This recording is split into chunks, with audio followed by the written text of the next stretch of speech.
Selamat pagi pemirsa, tekad Presiden Joko Widodo untuk menghapuskan kemiskinan ekstrim pada tahun depan kembali terancam gagal. Tim Nasional Percepatan Penanggulangan Kemiskinan memperkirakan kemiskinan ekstrim pada tahun 2024 mustahil mencapai angka 0% pada tahun depan.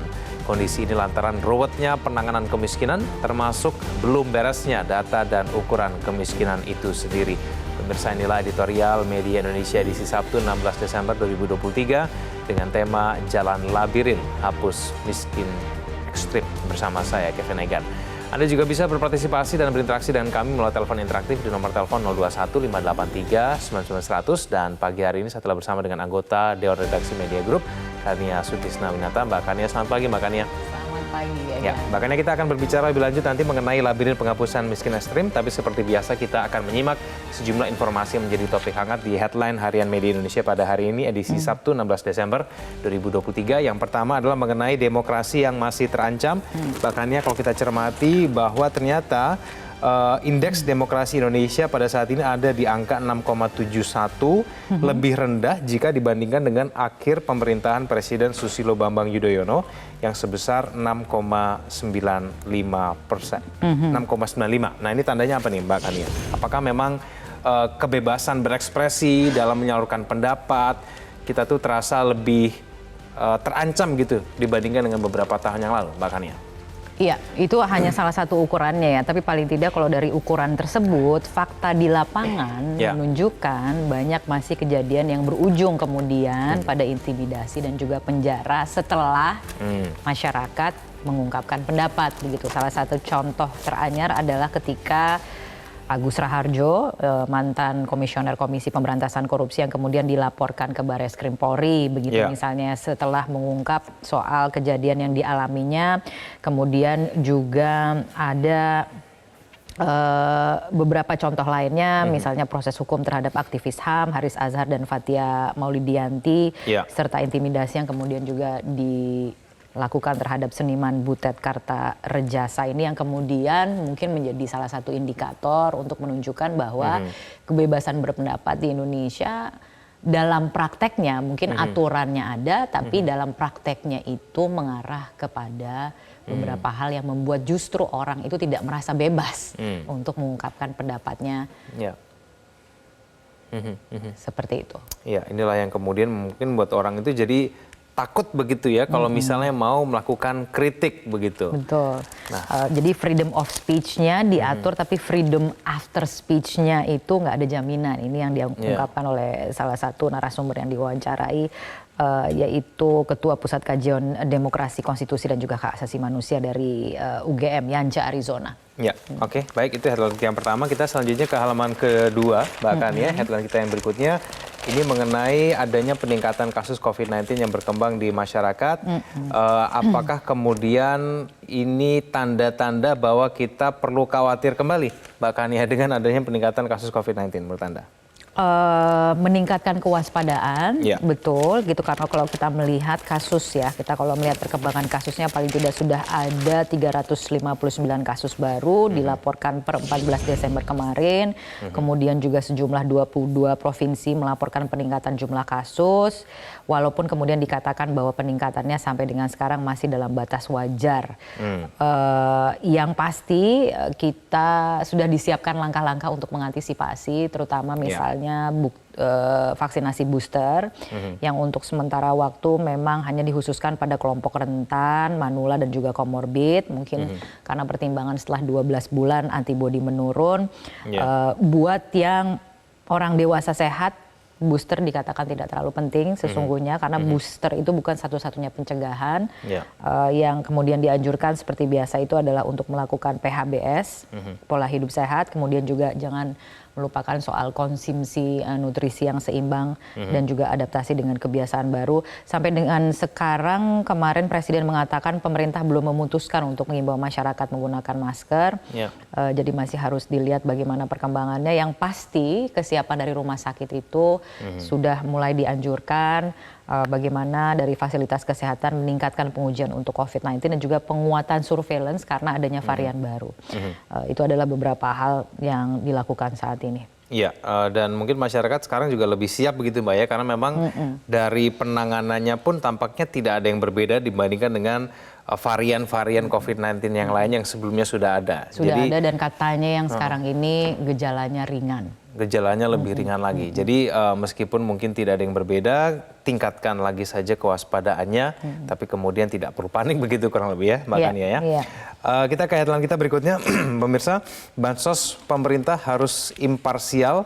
Kalau kita bicara mengenai penyaluran bantuan sosial, khususnya di tahun politik ini, bahkan tentu saja banyak yang kemudian mengaitkan dan penyaluran bantuan itu kadang-kadang bersifat politis begitu ya. Kalau kita berkembang di masyarakat kadang-kadang seperti itu, tidak hanya kemudian tidak tepat sasaran, tapi kemudian juga banyak dikaitkan dengan unsur-unsur politik, khususnya di tahun pemilu. Bahkan apa akibatnya kalau misalnya ternyata bansos pemerintah ini tidak imparsial, ataupun dengan kata lain ada tujuan politik praktisnya begitu dalam penyaluran bantuan sosial. Iya, memang harus perlu dibuktikan begitu ya. Tapi artinya memang berpotensi lagi-lagi begitu ya. Bantuan sosial ini kan sebenarnya tujuannya baik begitu ya. Bantuan sosial ini dibutuhkan oleh warga begitu. Tapi di tahun pemilu kemudian bisa saja berpotensi untuk dimanfaatkan dalam rangka misalnya vote buying gitu. Itu yang kemudian dicurigai. Makanya kemudian dari narsum-narsum yang diwawancarai mengatakan bahwa harus ada upaya lebih untuk memastikan bahwa kebijakan bansos yang disalurkan, terutama karena ini adalah program pemerintah, ya bukan program dari partai atau capres tertentu, begitu memastikan bahwa misalnya timingnya itu perlu diperhatikan, kemudian juga sasarannya, lokasinya dan lain sebagainya itu perlu diperhatikan. Jadi benar-benar memang harus dilakukan kajian yang sangat matang dalam pembagian bansos kepada masyarakat. Karena lagi-lagi tujuan bansos itu sebenarnya bagus begitu ya. Tapi ketika kemudian di tahun pemilu seperti ini banyak kecurigaan. Memastikan bahwa jangan sampai kemudian dimanfaatkan untuk hal-hal lain di luar itu begitu ya. Apalagi kalau misalnya untuk mengendorse calon atau partai tertentu. Itu yang harus dihindari. Makanya kemudian memang dianjurkan supaya ada upaya lebih begitu. Ada kajian yang lebih matang untuk memastikan bahwa kecurigaan itu masih tetap harus dibuktikan tentunya tidak terjadi begitu. Kemudian juga ada yang mengatakan ya di era keterbukaan seperti sekarang ini kan mudah sekali ya ketika kita melihat misalnya ada praktek-praktek seperti itu yang terjadi di lapangan, tinggal dilaporkan. Viral begitu ya, kemudian bisa diawasi bareng-bareng. Bansos juga berkaitan dengan bagaimana kita bisa menurunkan tingkat kemiskinan di Indonesia. Mbak Kania, ini tema kita pada hari ini adalah labirin penghapusan miskin ekstrim, di mana tampaknya pemerintah ini kesulitan atau bahkan mungkin mustahil untuk bisa membuat tingkat kemiskinan ekstrim di tahun depan, di tahun 2024 itu menjadi 0%. Nah, bagaimana Mbak Kania mengenai ini? Ya, itu target. Bagaimana kemudian penghapusan miskin ekstrim ini terasa begitu rumit begitu? Kenapa tidak kemudian? Padahal masalahnya itu saja sebenarnya ya gitu ya. Tapi yang pasti masalah miskin ekstrim ini kan agak jarang yang kita bicarakan begitu ya. Tapi bukan berarti hanya sekedar angka statistik yang tidak perlu mendapat perhatian dari kita semua. Yang pasti target dari pemerintah, target dari presiden adalah untuk mempercepat pencapaian 0% miskin ekstrim yang seharusnya dicapai pada tahun depan, tahun 2024. Sebenarnya itu pun juga sudah mundur dari target sebelumnya tahun 2030. Bahwa kemudian ternyata dari sekian banyak janji yang sudah disampaikan oleh Presiden termasuk pertumbuhan 7%, nampaknya janji tersebut juga tidak akan terrealisasi melihat dari perkembangan data.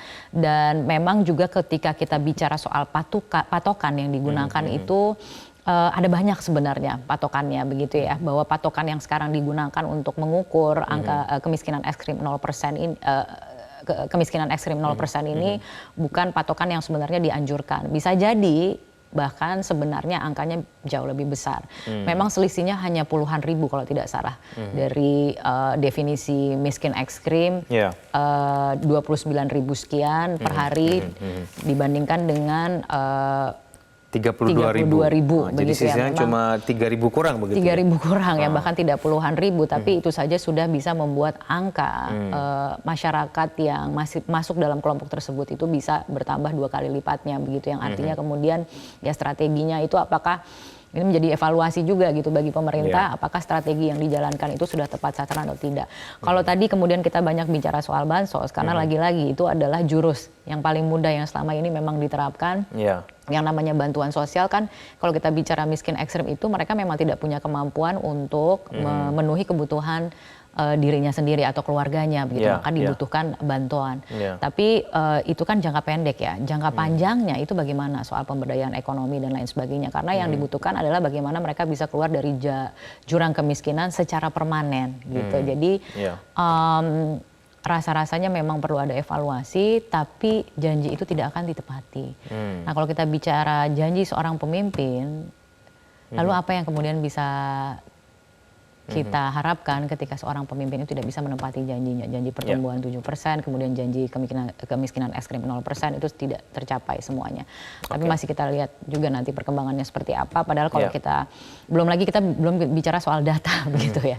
Data simpang siur yang kemudian membuat mungkin saja penyaluran bansos ini juga tidak tepat sasaran gitu, dan lain sebagainya. Jadi banyak yang perlu dievaluasi. Nah, ini mumpung karena terdekat debat cawapres akan membahas Desember, soal ekonomi, lagi-lagi untuk menggarisbawahi juga bahwa masih banyak pekerjaan rumah, dan tujuan dari pembangunan ekonomi itu apa sebenarnya adalah untuk menyejahterakan masyarakatnya, termasuk juga untuk menghapus yang namanya kemiskinan ekstrim, dan itu salah satu PR terbesar begitu, karena bagaimana kita bisa mengatakan bahwa pembangunan ekonomi kita berhasil ketika warganya belum sejahtera dan perlu terus-menerus diberikan bantuan. Tidak seperti itu konsepnya harusnya. Oke, baik, nanti di segmen kedua kita akan tanya kemudian kepada TNP 2K kenapa begitu rumit begitu ya menghapus tingkat kemiskinan ekstrim ini. Namun kita akan ikuti dulu paket informasi berikut ini. Pemirsa, inilah editorial Media Indonesia, Labirin Penghapusan Miskin Ekstrim.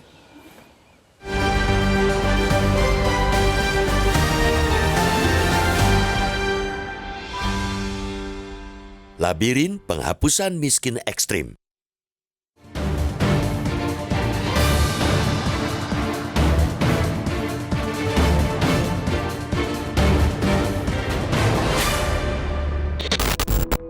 Masyarakat miskin ekstrim lagi-lagi harus bersabar dan mengelus dada. Sudah hidup mereka serba susah, mereka juga masih kerap menelan janji panjang nyaris tidak bertepi. Tekad Presiden Joko Widodo untuk menghapuskan kemiskinan ekstrim tahun depan di akhir pemerintahannya kembali terancam gagal. Tekad yang diungkapkan pada 4 Maret 2020 itu berpotensi menjadi janji yang tinggal janji karena ruwetnya penanganan kemiskinan, termasuk belum beresnya data dan ukuran kemiskinan. Presiden Joko Widodo telah mengeluarkan instruksi Presiden nomor 4 tahun 2022 dalam rangka penghapusan kemiskinan ekstrim itu.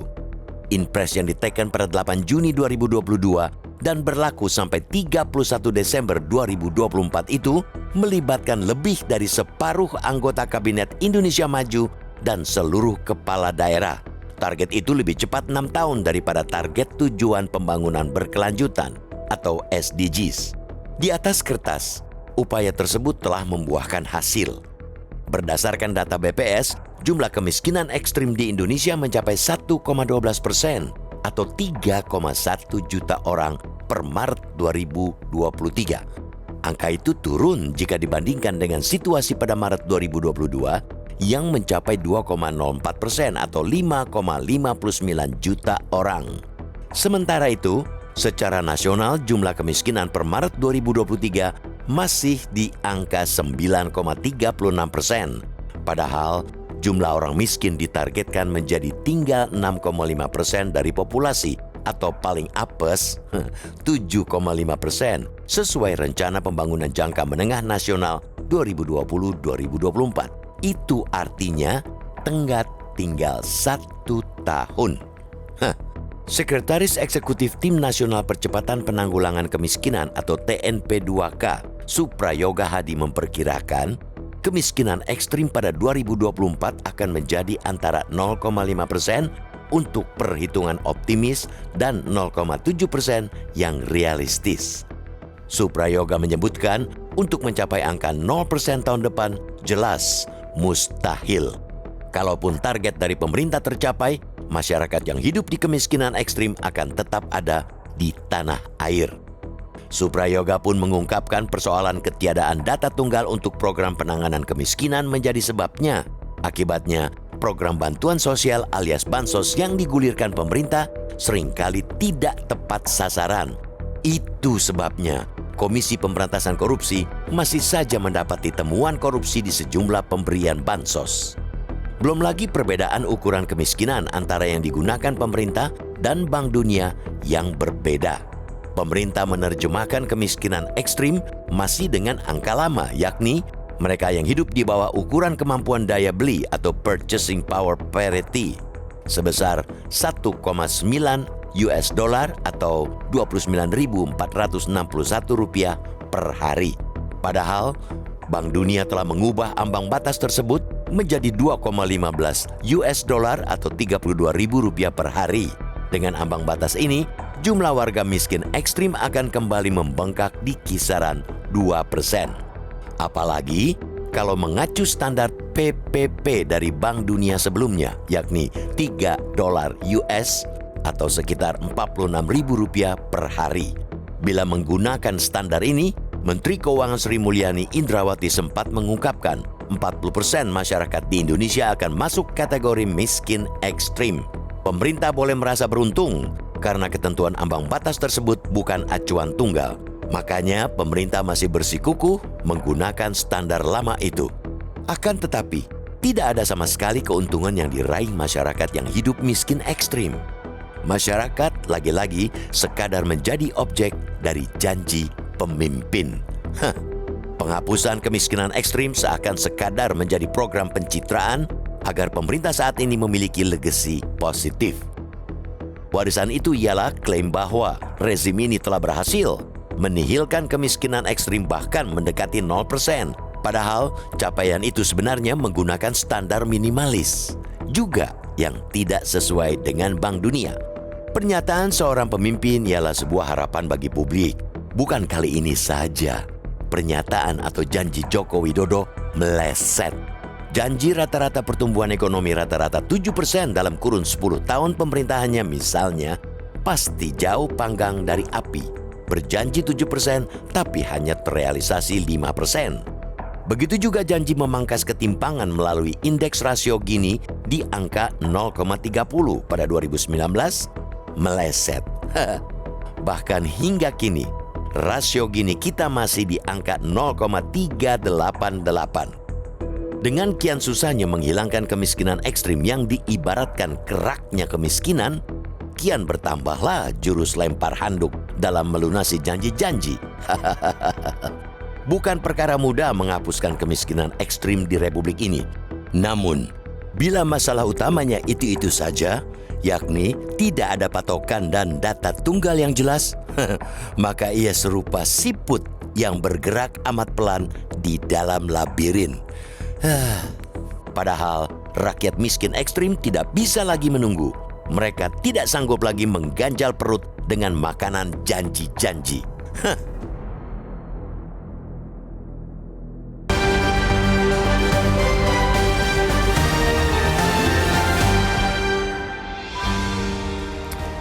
Sampaikan pendapat Anda bisa berpartisipasi dan berinteraksi dengan kami melalui telepon interaktif di nomor telepon 021 583 99 100. Kami akan kembali usai jeda berikut ini.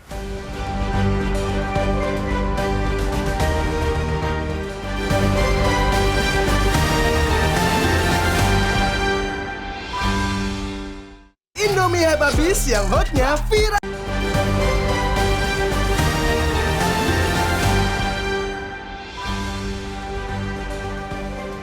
Bisa untuk membahas tema editorial hari ini kita telah terhubung melalui sambungan telepon dengan Sekretaris Eksekutif Tim Nasional Percepatan Penanggulangan Kemiskinan Suprayoga Hadi. Pak Suprayoga, selamat pagi. Selamat pagi Mas Egan, Mbak Kania. Assalamualaikum warahmatullahi wabarakatuh. Waalaikumsalam. Terima kasih Pak Suprayoga atas waktunya. Pak Suprayoga, pada hari ini kami menggunakan istilah labirin penghapusan miskin ekstrim karena begitu rumit tampaknya untuk membuat kemiskinan ekstrim ini menjadi 0% di tahun 2024 meskipun sudah dicanangkan sejak tahun 2020. Kenapa demikian Pak Suprayoga? Kenapa kemudian sedemikian rumit untuk kemudian menyelesaikan kemiskinan ekstrim ini sehingga dikatakan mustahil tampaknya kita bisa mencapai 0% kemiskinan ekstrim di tahun 2024? Oke, terima kasih. Terutama Metro TV sudah mengangkat editorial untuk kemiskinan ekstrim ini. Pertama adalah kita sebetulnya lebih optimis untuk kemiskinan ekstrim untuk bisa tidak 0% memang, tapi mendekati 0%.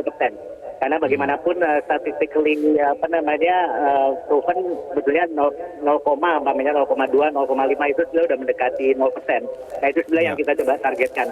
Dan begini sebetulnya sejak tahun 2020 memang ditetapkan oleh Presiden atau dicanangkan, tapi baru kita punya yang namanya Inpresnya itu tahun 2022. Jadi Inpres nomor 4 tahun 2022 itu tentang percepatan penghapusan kemiskinan ekstrim. Jadi ini baru kita gulirkan secara resmi memang tahun 2022. Sehingga angka 1,12 sekarang yang sudah turun dari 2,04 tahun sebelumnya itu sebetulnya sudah menunjukkan adanya penurunan yang cukup signifikan dibandingkan dengan kemiskinan nasional yang masih 9,36 sebetulnya dalam hal ini. Dan kita rencanakan memang targetkan tahun depan itu mendekati 0%, mungkin sekitar 0,2 sampai 0,7 range-nya. Jadi itu yang kita perkirakan tahun depan. Ya, Pak Suprayoga, ini ukuran kemiskinan yang digunakan oleh pemerintah dan Bank Dunia ini berbeda ya. Kita masih menggunakan ukuran kemampuan daya beli di bawah 29.461, sedangkan Bank Dunia ini sudah 32.000 per hari. Ini alasannya kenapa Pak Suprayoga? Jadi gini, sebetulnya yang kita gunakan juga standar Bank Dunia. Tapi memang Bank Dunia waktu itu memang menggunakan standar 2011-2017. Mereka menetapkan itu. Dan baru kemarin tahun 2021 mereka menetapkan garis kemiskinan yang baru. Jadi kalau selama ini 2017 itu mereka menggunakan angka 1,9 US dollar PPP per hari per orang dalam hal ini. Dan sejak tahun lalu mereka kemudian meningkatkan itu menjadi 2,15 PPP, 2,15 US dollar PPP per day per person. Nah kita pada saat penetapan angka kemiskinan maupun kemiskinan ekstrim kan sebelumnya tahun 2020 dalam hal ini menjadi 0%. Dan itu kita gunakan angka ataupun standar yang masih 1,9 dalam hal ini. Dan untuk menuntaskannya, kita konsisten dong. Kita gunakan dulu, tetap menggunakan angka 1,9 US dollar PPP per kapita, itu sampai dengan 2024. Karena itu target kita memang dalam hal ini. Karena banyak juga yang mengaitkan kenapa kita menggunakan 1,9 US dollar ini atau Rp29.461 ini dibandingkan dengan Rp32.000 ini, karena kalau kita menggunakan standar yang 2,15 maka jumlah angka kemiskinan ekstrimnya akan semakin besar. Banyak pekerjaannya akan semakin bertambah dan kemudian ini dikaitkan juga dengan politik begitu. Tanggapan Anda Pak Suprayoga? Ya, kita begini sebetulnya angka yang ditetapkan Bank Dunia ini memang tidak menjadi kewajiban juga bagi satu negara untuk kemudian langsung menerapkannya. Tapi memang take time ya. Apalagi kita kan sudah sepakat waktu itu kita tetapkan 1,9 ini sampai dengan 2024 penuntasannya dalam hal ini. Dan kita udah bicarakan ini antara BPS dengan Bank Dunia juga. Jadi sudah clear. Bank Dunia juga tidak akan memaksakan dalam hal ini. Tidak ada juga pemaksaan untuk menggunakan standar yang baru bagi satu negara. Jadi masing-masing negara memang mengadopsi angka yang selama ini digunakan oleh Bank Dunia, karena yang 2,15 ini memang baru saja di endorse oleh Bank Dunia dalam hal ini. Jadi kita perlu waktu untuk nanti menyesuaikan. Pak Suprayoga, kalau kita berbicara mengenai penyaluran bansos menjadi salah satu langkah untuk menurunkan tingkat kemiskinan ekstrim, sebetulnya seberapa efektif penyaluran bansos ini bisa kemudian membantu menyelesaikan persoalan itu? Mengingat kemudian angka 0% di tahun 2024 ini tampaknya sulit tercapai begitu, Pak Suprayoga. Yang pertama, bansos ini adalah merupakan instrumen yang paling dibutuhkan sebetulnya untuk bisa mengangkat derajat masyarakat miskin, terutama masyarakat miskin ekstrim ini, masyarakat yang berada di peringkat paling bawah sebetulnya di desil 1 untuk bisa terentaskan gitu dalam hal ini.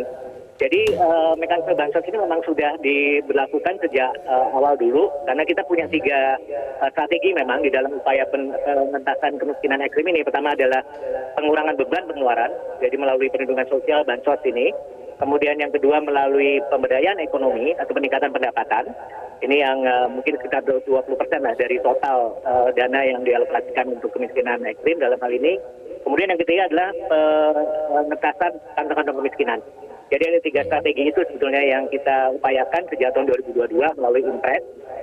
Jadi tidak hanya bansos, tidak perlu hanya bansos, tapi sekarang sudah mulai dikombinasikan dengan upaya untuk pemberdayaan ekonomi ataupun peningkatan pendapatan dalam hal ini pada masyarakat miskin ekstrim.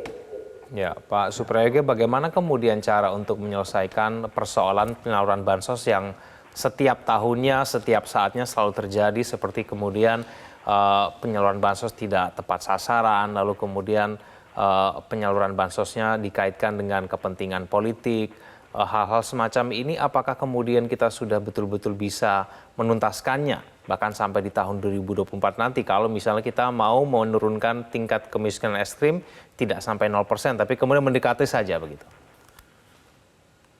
Sebetulnya sudah kita mulai dengan melakukan perbaikan pensasaran. Jadi data-data pensasaran ini kita sudah perbaiki dengan tetap menggunakan DTKS untuk penyaluran bansos dalam hal ini.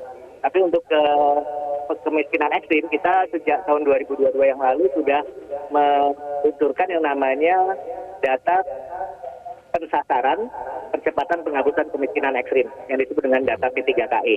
Dan itu sudah by name by address, sudah berperingkat. Jadi kalau kita memang akan fokus kepada kelompok masyarakat miskin ekstrim yang berada pada desil 1, maka itu sudah bisa digunakan sebagai data pensasaran yang lebih tepat dalam hal ini. Jadi ini sebelum mengurangi yang namanya exclusion error yang selama ini terjadi.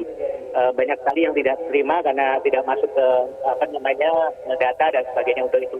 Dan satu hal lain yang mungkin Mas Egan yang saya perlu sampaikan adalah kita juga menggunakan pola bagaimana diverifikasi dan divalidasi di tingkat desa. Jadi ada yang namanya Musbangdes khusus dalam hal ini untuk memverifikasi dan validasi data-data yang diperoleh dari data P3KE dan kemudian ditetapkan melalui peraturan kepala daerah. Jadi itu salah satu supaya bisa mencegah adanya kesalahsasaran dalam hal ini yang selama ini terjadi. Ya, bagaimana dengan peran dari pemerintah daerah, Pak Suprayoga? Apakah pemerintah daerah ini sudah betul-betul maksimal begitu dalam kemudian membantu untuk mengurangi kemiskinan ekstrim di wilayahnya masing-masing, khususnya kemudian membuat data yang valid sehingga kemudian penyaluran bansos ini bisa tepat sasaran? Alhamdulillah dari data yang kami coba peroleh dari Kementerian Keuangan dan Kementerian Dalam Negeri sudah menunjukkan bahwa sebetulnya sudah banyak daerah itu memberikan kontribusinya juga di dalam upaya penanggulangan atau kemiskinan maupun penghapusan kemiskinan ekstrim melalui APBD-nya. Dan ini juga salah satu yang mereka lakukan adalah untuk juga melakukan percepatan dalam kaitannya dengan penyalurannya itu kepada kelompok-kelompok masyarakat miskin ekstrim yang sudah ditetapkan melalui data P3KE.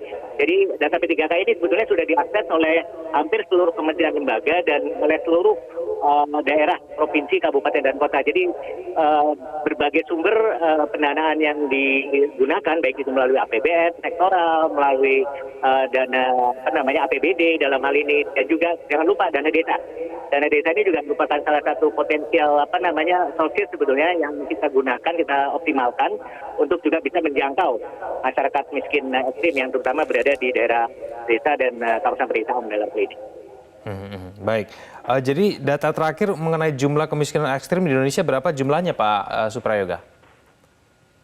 Kalau dari jumlah, kalau kita melihat dari 1,12%,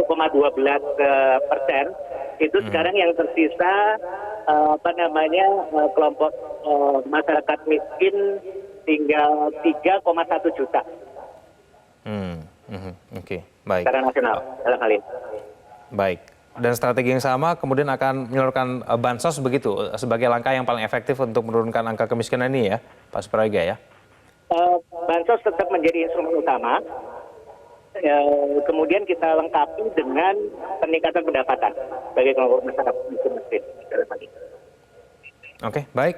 Pak Suprayoga Hadi, Sekretaris Eksekutif Tim Nasional Percepatan Penanggulangan Kemiskinan. Terima kasih Pak Suprayoga telah bergabung bersama kami di Editorial Media Indonesia. Mbak Kani, sebelum kemudian kita jeda iklan, kita cermati tadi pernyataan dari Pak Suprayoga bahwa sebetulnya memang tidak ada kewajiban dari suatu negara untuk kemudian selalu mengikuti mengenai angka kemiskinan yang sudah ditetapkan oleh Bank Dunia, sehingga kemudian pemerintah memilih untuk menggunakan standar kemiskinan itu 1,19%. Pak Suprayoga juga tadi mengatakan sebetulnya sudah ada kemajuan dalam kemudian menurunkan angka kemiskinan ekstrem itu setiap tahunnya, tapi memang mengakui pada tahun 2024 nanti mencapai 0% itu sulit dicapai. Paling tidak bisa mendekati saja. Tanggapan Anda bagaimana? Mendekati ya.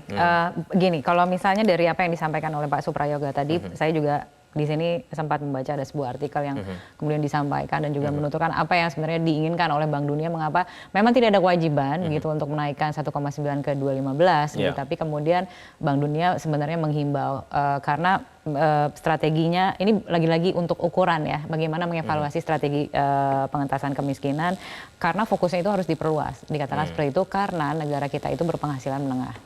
Sehingga kemudian cakupannya itu harus diperluas juga untuk mencakup rumah tangga miskin dan tidak begitu miskin gitu. Sehingga akhirnya kemudian bagi Indonesia yang merupakan negara berpenghasilan menengah ke bawah sejatinya menggunakan standar paritas daya beli 3,2 per kapita per hari, malah begitu ya, lebih tinggi lagi begitu.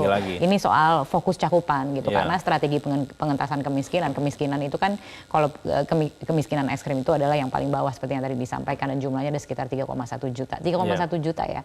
Kalau kita bicara soal pemutakhiran data misalnya, apa susahnya sebenarnya untuk memutakhirkan data 3,1 juta orang gitu ya. Bahwa kemudian tadi ada sistem yang digunakan juga dan itu tentunya adalah terobosan gitu yang memang perlu kita apresiasi, tapi lagi-lagi data di pusat dan data di daerah itu kadang-kadang masih belum sinkron. Bagaimana verifikasi dan validasi itu terus dilakukan. Lagi-lagi jumlahnya hanya 3,1 orang. Jadi seharusnya bisa lebih tepat sasaran. Kalau kemudian kita bicara soal ukuran kan lagi-lagi ya, ini untuk mengukur gitu seberapa efektif program yang sudah dilakukan atau strategi yang sudah dilakukan, dan lagi-lagi kalau misalnya kemudian soal patokan standar yang akan digunakan itu berbeda gitu dari apa yang dianjurkan secara internasional walaupun tidak ada kewajiban, kan menjadi pertanyaan juga gitu, apakah memang standar kita hanya standar yang minimal atau mungkin bisa lebih diperluas lagi cakupannya gitu, karena lagi-lagi kalau kita bicara soal kemiskinan gitu kan, kemiskinan itu kan banyak sekali jenisnya ya, tapi pada intinya adalah orang-orang yang memang tidak mampu gitu memenuhi kebutuhannya sendiri. Bantuan sosial dikatakan adalah salah satu jalan, tidak hanya bantuan sosial tapi ada infrastruktur lainnya, karena kita bicara soal kualitas hidup, taraf hidup gitu ya.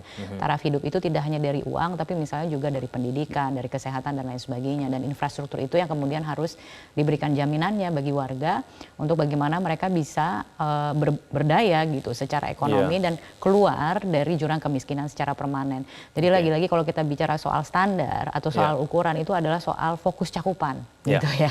Ya paling tidak saya mengutip apa yang disampaikan oleh Bank Dunia, dan lagi-lagi kalau kita mengatakan bahwa kita adalah negara berpenghasilan menengah, harusnya kan aspirasi kita juga harus lebih tinggi lagi gitu ya. Gitu. Jadi memang tidak ada kewajiban tapi standarnya itu yang kemudian menjadi pertanyaan, apakah ya paling tidak ini yang dicurigai begitu, apakah memang kita hanya ingin menggunakan standar minimal lagi-lagi hanya untuk pencitraan gitu misalnya, itu kan sebagai salah satu contoh gitu, itu yang menjadi pertanyaan gitu. Tapi apapun itu tentunya segala terobosan yang sudah dilakukan perlu kita apresiasi. Lagi-lagi ya soal perlindungan sosial ini adalah suatu keharusan, kewajiban dari negara untuk memastikan bahwa mereka-mereka yang tidak berdaya karena memang tidak punya kesempatan dan lain sebagainya, memang perlu dibantu gitu. Tapi strategi jangka panjangnya juga perlu dipikirkan gitu. Jangan kemudian menjadi PR buat pemerintahan berikutnya misalnya gitu ya.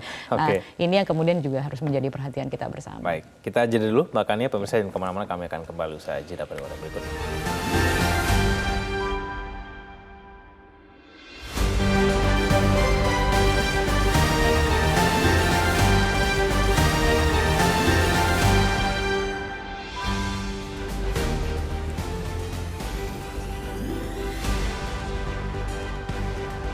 Sajian konten berbasis intelektual dan meneguhkan kebangsaan, Media Indonesia tampil dengan lebih dinamis melalui e-paper Media Indonesia yang dapat Anda akses kapan saja, di mana saja. Caranya mudah, download aplikasi Media Indonesia di Android atau ketik link e-paper.mediaindonesia.com atau bisa scan QR Code pada layar kaca Anda. Klik tab e-paper di bagian samping layar tablet Anda, daftarkan data diri, serta pilih paket berlangganan e-paper Media Indonesia sesuai dengan kebutuhan Anda. Nikmati juga bonus spesial tambahan 4 halaman rubrik fokus setiap hari. Semua bisa Anda dapatkan hanya di e-paper Media Indonesia. Untuk informasi lebih lanjut, hubungi customer service di nomor 0811 1201 2018 atau kunjungi media sosial @media-indonesia. Media Indonesia, referensi bangsa. Kembali bersama kami di editorial Media Indonesia. Kita akan mulai menyapa penelpon kita pada pagi hari ini. Yang pertama ada Ibu Yati dari Cengkareng, Jakarta Barat. Ibu Yati, selamat pagi.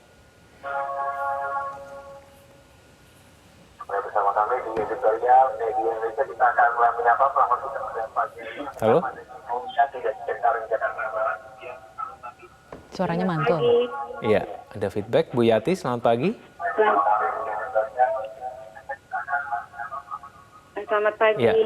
Mas Regan dan oke. Mbak Tania. Selamat pagi. Ya.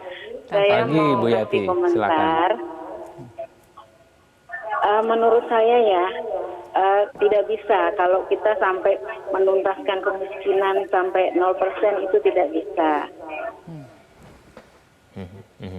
Kalau bantuan, kalau menurut saya bantuan tunai langsung itu lebih baik jangan dikasih dulu sampai pemilu selesai. Terus lalu itu bagaimana kalau pemerintah itu membuat program lagi seperti keluarga berencana, terus mengirim orang-orang yang tidak mampu itu transmigrasi gitu kan, banyak juga yang berhasil sekarang. Gitu. Jadi Bu Yati, apakah menurut Anda penyaluran bantuan sosial, bansos ataupun bantuan langsung tunai itu tidak efektif sebetulnya untuk membuat kemiskinan kita turun? Tidak. Selamanya tidak bisa. Siapapun pemimpinnya tidak bisa. Oke. Yang harus supaya jangan miskin. Menurut saya itu sekolah-sekolah digratiskan, rumah sakit kesehatan digratiskan gitu.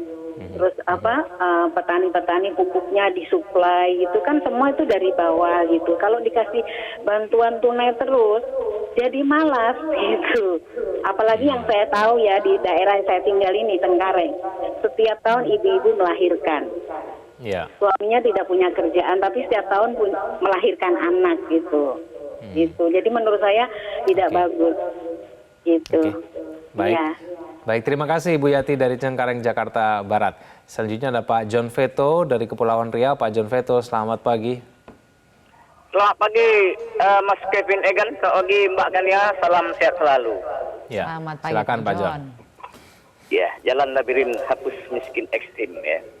Jadi ini kan kita sangat disuguhkan ya, bulan-bulan terakhir ini masalah kemiskinan. Dibarengi dengan unjung bantuan-bantuan ya. Bantuan tunai langsung, ada pembagian beras, malah kita impor beras berapa juta ton itu untuk menutupi kemiskinan ini. Tapi ini tidak akan terurai Mas Mbak Kania. Ya. Ini kita ada mungkin 2 minggu yang lalu, miris betul di NTT. Ada saudara kita yang membelah perutnya kena kelaparan, tidak ada beras. Nggak bayangkan. Ya. Jadi kalau kata Bapak tadi ya, Sosprayoga tadi itu terlalu muluk betul. Ya, apakah betul itu yang miskin cuma 3,1 juta orang? Ini kajiannya bagaimana? Saya berputar seluruh Kepri sampai ke Sumatera, masih berserak-serak orang miskin kok masih banyak. Kita barometernya gampang aja Mbak Kania. Ya, nengok orang miskin itu. Ya, kalau di satu kota itu masih banyak. Ya, saudara kita yang berkeliaran berjalan tak tentu tidur itu, ya, tidak berhasil. Ya, ini sangat menyedihkan. Sekarang diapakan lagi? Ditingkatkan lagi volumenya. Karena kita ada yang mau dikapan nih tanggal 14 Februari ini. Ini sangat berbahaya kalau ini dilakukan. Belum lagi pembocoran bansos. Berjemaah yang melakukan penyelewengan bansos yang ditangkap orang. Ini aja terus yang dihafal. Kan kasihan betul masyarakat. Ya? Oke. Jadi jauh panggang pada api ini. Baik, terima kasih Pak John Veto dari Kepulauan Riau. Selanjutnya ada Pak Mujiono dari Bengkulu. Pak Mujiono, selamat pagi.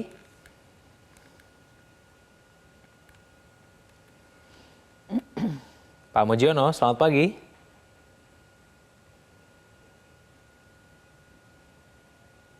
Halo, Pak Mujiono? Oke, tampaknya terputus. Dua saja yang kita terima penelpon kita pada pagi ini. Sebelum kita jeda, Mbak Kania, tampaknya dari dua penelpon kita saja, dua-duanya pesimis begitu ya, angka kemiskinan ekstrim bisa akan turun. Kalau kita menggunakan cara yang sama juga tampaknya juga tidak akan selesai itu permasalahannya tadi.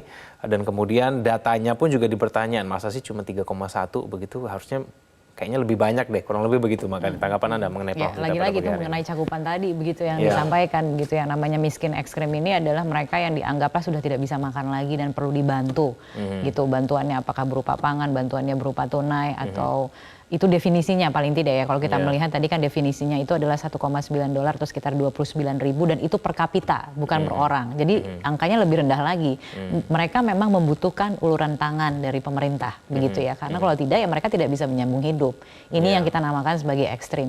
Tapi lagi-lagi yang namanya kemiskinan itu kan bermacam-macam layernya. Ekstrim itu adalah layer yang paling bawah begitu. Nah, kalau kemudian tadi parameter yang digunakan oleh misalnya Pak John mengatakan bahwa banyak sekali misalnya melihat di lingkungan sekitar saja banyak yang berkeliaran di jalan seperti tidak punya rumah dan lain sebagainya, itu sudah menjadi ukuran paling tidak secara kasat mata oleh warga begitu yang melihat sendiri apa yang mereka alami sehari-hari begitu ya. Dari situ aja rasa-rasanya kok menimbulkan tadi ya pesimisme itu gitu ya. Masyarakat tuh melihat apa betul memang cuma segitu angkanya 3,1. Tapi lagi-lagi ini hanya untuk yaitu namanya menggarisbawahi bahwa yang namanya ekstrim ini adalah yang garis paling bawah sekali begitu ya artinya. Tapi kalau misalnya kita bicara angka kemiskinan tadi kan ada sempat disebut yang kalau menurut BPS itu sebesar 9, sekian persen. Sudah tidak double digit sebenarnya, itu juga merupakan prestasi begitu ya. Tapi mereka tetap harus lakukan sesuatu gitu, harus ada strategi jangka panjangnya. Lagi-lagi kita bicara soal tadi penelpon yang pertama mengatakan melihat di pengamatan lingkungan sekitar saja begitu ya, bagaimana kemudian misalnya mereka yang sebenarnya tidak mampu misalnya untuk punya anak gitu ya, tambahan itu kan tambahan perut yang harus dikasih makan dan lain sebagainya, belum dipikir pendidikannya dan lain sebagainya, itu kok setiap tahun nambah terus misalnya, makanya kemudian itu harus dikombinasikan gitu. Bansos itu bukan satu-satunya jalan, ada program misalnya keluarga berencana dan lain sebagainya gitu yang kemudian harus dipikirkan. Itu yang kita bicara mengenai pendekatan. Jadi tidak hanya sekedar menerima saja begitu ya. Jadi aspek-aspek pendidikannya, aspek kesehatan, ada banyak cara, multidimensi sebenarnya kalau yang kita bicara soal pengentasan kemiskinan. Baik, kita jeda kembali, pemirsa jangan kemana-mana, kami akan kembali.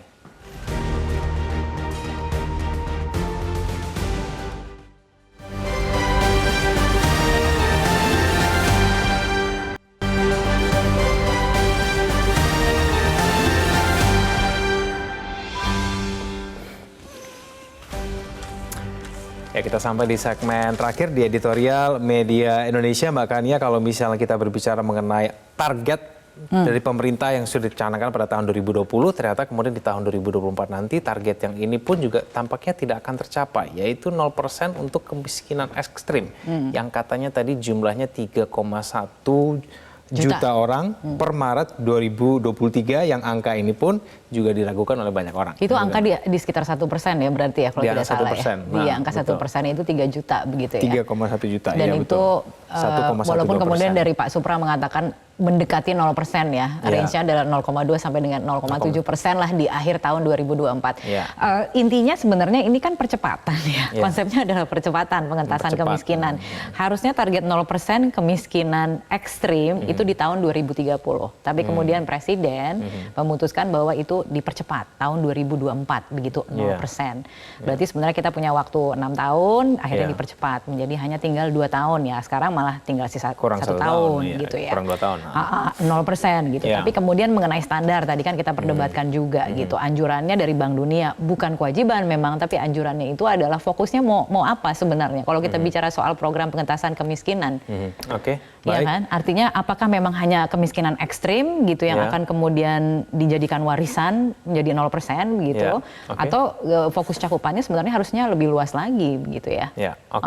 Itu yang kemungkinan besar juga tidak akan tercapai di tahun depan. Nanti kita akan lihat ya Mbak Kania, kalau tidak mendekati, tidak sampai 0%, 0, berapa nih kemudian nanti akan tercapai dalam percepatan kemiskinan ekstrim itu bisa diturunkan. Terima kasih Mbak Kania telah hadir pada pagi ini. Selamat pagi. Selamat pagi. Pemirsa, bukan perkara mudah untuk menghapuskan kemiskinan ekstrim di Republik ini, tapi bila masalah utamanya itu saja, yakni data tunggal dan patokan tunggal yang jelas, maka ia serupa siput yang bergerak amat pelan di jalan labirin. Padahal rakyat miskin ekstrim tidak bisa lagi menunggu. Mereka tidak sanggup lagi mengganjal perut dengan makanan janji-janji. Terima kasih pemirsa, Anda telah menyaksikan Editorial Media Indonesia. Selamat pagi.